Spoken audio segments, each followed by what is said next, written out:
Hey, what's going on YouTube? Big D here, and it's time to review the following Season 3, Episode 3, titled Exposed. Thank you so much for dropping by. This is a spoiler review. If you've not seen the episode, go to fox.com/the following, watch the full episode. They're come back, and it's a crazy, wild ride, tonight's episode. So let's dive into it. By the way, tomorrow I will be doing my Ryan Hottie Lies podcast. You guys can check that out. I go more in depth, tell you what I hate, what I love, more than I can do in the review. I go way more 20-minute in depth on my podcast, so check that out. I have for the first 2 episodes on my channel, and every Friday I do my following predictions for the next episodes. So check it out on my channel. Again. So, real quick, it should take me less than 3 minutes to recap the episode real quick, give you my opinions and my pros and cons of the final score at the end. So let's get right to it.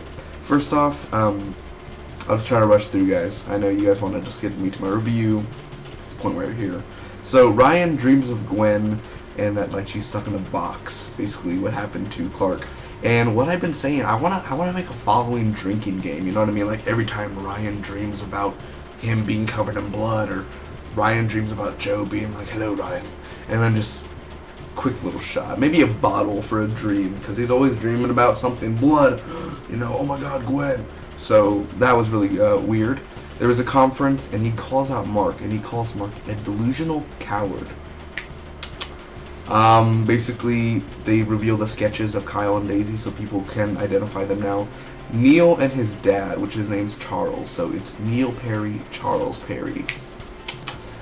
He has problems, basically, dementia and everything, so he walks out, and the nurse didn't, know that he walked out, so he's gonna get rid of the nurse, basically. Like, he called the nurse place, and he was like, yes, Luis didn't show up today, and you know what that means once that happens. So, basically, Mark gets 2 reporters, and Kyle and Daisy has Mac's address. Mark is doing an interview with a reporter, and he ends up killing Warren, one of the reporters, because he was kind of like broken and like really like, and he was like, I think I broke Warren, and that was a moment where I was like, oh, because you don't expect it, but it's just so like an animal, unhuman. How Mark portrays him. But Sam Underwood just brings in that OMG moment, man. I love it. Wyatt gives email address. That was a really weird fetish thing. And I knew the guy was alive who was bounded up and then crucified weirdly. Yeah, I'm not going to get into that. But I'll get into that to the podcast maybe. So Ryan and Mike are ready to torture. I'm going to talk about that in my podcast too. But you notice Mike and Ryan, it doesn't faze them. Like, I'm saying Ryan's crazy already. He's going cuckoo. Mike, I don't know where he's going. He's already crazy after Lily, So, I mean, they're ready to torture. They're just like, nail to the head, and like, tell us. And Max is like, guys, chill. We're FBI agents. But, whatever. Neil was abused when he was a kid, but he was like, kids these days, I was raised right. It was called abuse, but yeah. And so it begins. So the FBI goes to Perry and Son, which is Neil's workplace. Neil ends up escaping. He takes his dad. Oh, he was going to kill the Luis girl, the nurse, but FBI got there in time. He takes his dad, and he basically threatens Daisy and Kyle, saying, like, once I get to a safe place, I'm going to come after you. So the FBI miss them because he just left his house with his dad and killed another nurse. So Mark knows that Kyle, is not really with him in a way, so he's kind of has a sense like, okay, this guy is really not, a follower of mine.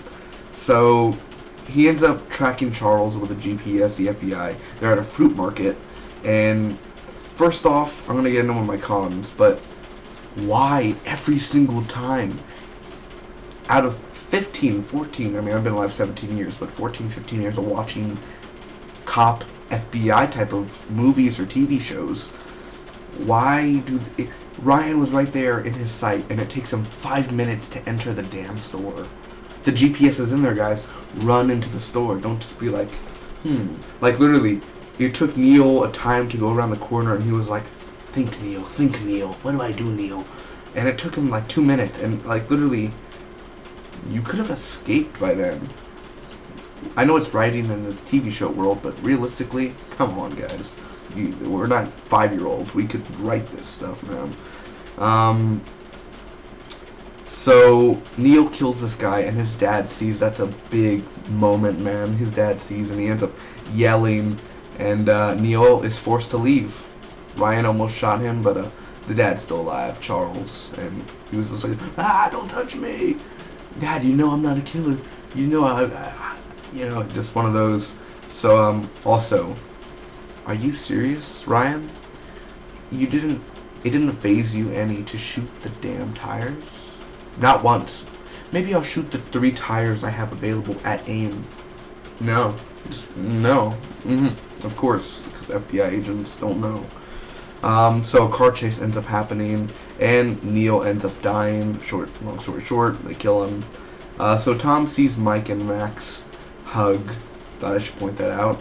And no secrets with Ryan and Gwen. To have a healthy relationship at most. And Kyle and Daisy are in Max's apartment, and they're putting cameras up. But Max was about to go into the apartment, and here comes her boyfriend Tom, and he's like, "Let me take you out to dinner." And she's like, "Okay, whatever."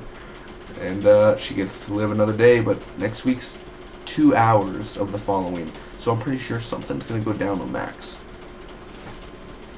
Overall, let's talk about pros and cons, guys, of the following. First off, my first pro, Neil.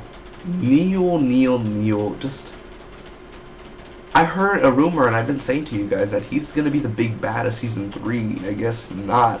He was supposed to bring the new terror, and he did bring it, but I wish we could have had him a couple more episodes, guys. Come on.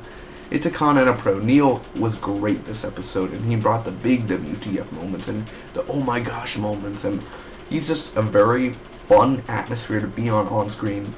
Also the set pieces, like that car chase, where we went and how they filmed it was very well done. They did the car chases better than Sons of Anarchy ever could, when it has like the, Elvis music in the background when the car chase is going on. You don't need music in a car chase in the following. You just need that regular FBI music, not the big, Blink-182 music.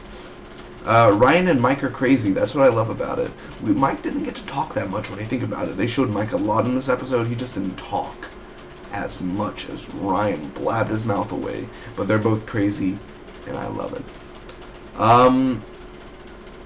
The action in this episode, of course, always tops. Very well done. The opening, I love the opening also with Ryan dreaming of Gwen, and again, I was thinking, I'm going to tell them about that drinking game. Yeah, that wouldn't be bad, would it? It's creepy, and first off, it's not predictable, because at the end, I literally was going to get mad. I was like, oh, they're going to kidnap Max. Oh, and next week's going to be, that's going to be the cliffhanger for this week. Max is going to get taken. Oh, and they didn't. She got saved by her boyfriend. Yeah, I did not predict that, so... my only cons really are, again, it doesn't make sense. The whole market thing, I'll get into that in my podcast, but... writing. And also, why didn't you just shoot the tire? Oh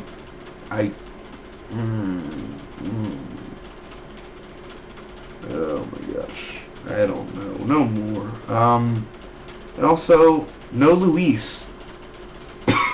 You ever notice, when the FBI saves someone, like, they don't even check their pulse. They didn't check the nurse's pulse at Neil's house. They didn't go like, oh, he's just bleeding. He's dead.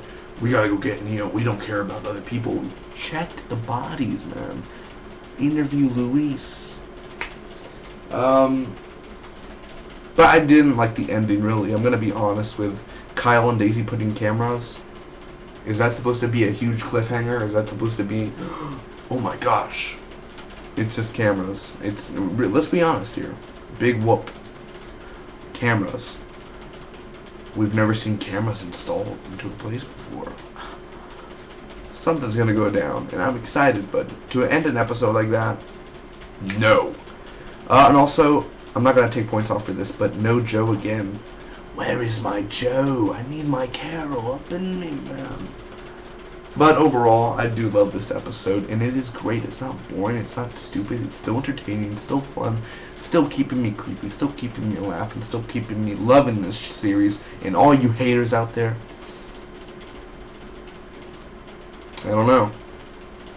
You're part of the FBI if you're haters, but the real followers always will follow Joe Carroll.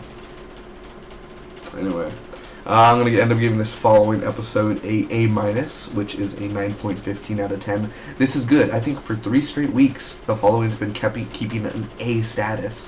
So hopefully next week, the 2 episodes, which, by the way, it's going to be called The Following. Like, when I review it, I'm going to name it The Following Season 3, Episode 4 and 5 Review. I'm not going to put the episode names. I'm just going to say Episode 4 and 5. That's how it's going to be titled, by the way, guys, for me. So look up for that. Subscribe for more following. Thank you guys so much for watching. An A-, a very great episode. It wasn't as emotional as last week, but Mark interviewing and doing all that, we can't forget about that.